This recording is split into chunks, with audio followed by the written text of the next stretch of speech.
Hey everyone, Christine here. I just wanted to bring you another video in the Rising Above Anxiety series, and this one is for goal setting.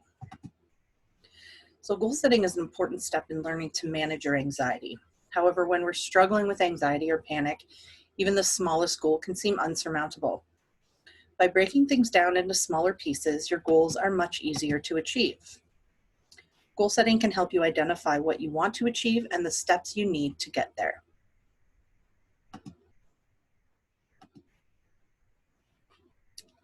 So the goal setting method that I'm going to show you is called the SMART method. S is for specific, M is for measurable, A is for attainable, R is for realistic, and T is for timely. Now in this, I have included an example, but what I want to do is I want to talk a little bit about what I went through in my goal setting with my panic disorder, just to give you a real idea of how this works. So, specific. When identifying goals, you need to be clear and specific. The more specific you are, the more informed you will be, which will make you much more prepared to take on these challenges. So M, measurable. You want to be able to measure or track your progress. This is where things like mood diaries, thought diaries, and exposure tracking sheets come in handy. All of these things you can find online. By measuring your goals, it helps keep you on track. Also keeps you accountable for, you're working towards your goal. So A, attainable. So sometimes with goal setting, we can get discouraged because we set unrealistic goals. For example, having a fear of heights and setting a goal to go skydiving the next day. So the one thing that I want to share with you was, I was pretty much housebound for 2 years because my panic was so debilitating. So I kind of just got mad one day and said, you know what, I'm sick of this.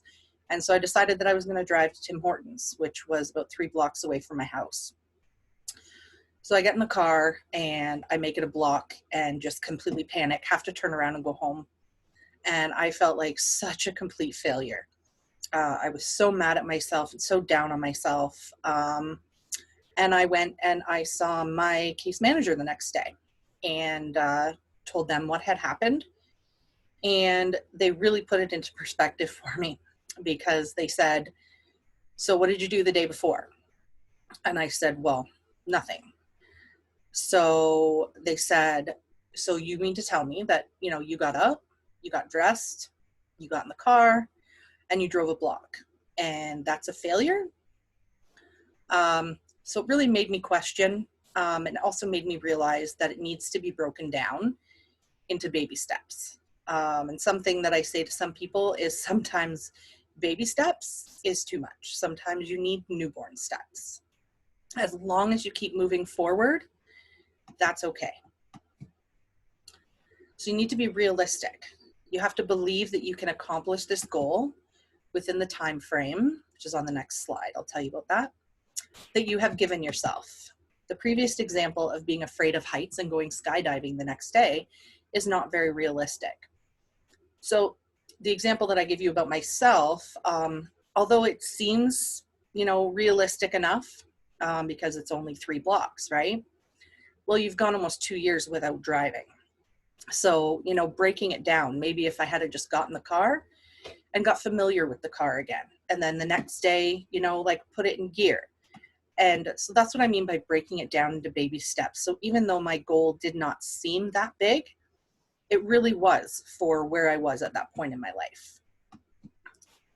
So timely. When setting your goal, you must give yourself a time frame, a deadline to work towards. When setting goals, please remember to be kind to yourself. Always try again. Success is just around the corner. So in my case, it was a while before, it was trial and error. And sometimes it got really tough because, you want to do these things and my goal, I always was setting goals. So my first goal was, just get to that Tim Hortons. And, after that it was, okay, I wanted to get to my parents' house. And then after that, and I mean, to this day, I'm still setting goals for, like when we go up north on vacation, driving up there. Like, it's just, you cannot be hard on yourself because, if you have a bad day where you just can't do it, as long as the next day you try again, I don't consider that a failure. We all have bad days. We all have days where we just can't do it. But as long as you keep moving forward, the next day and the day after, then that's a success in my book. So just remember to be kind to yourself. Nobody's perfect.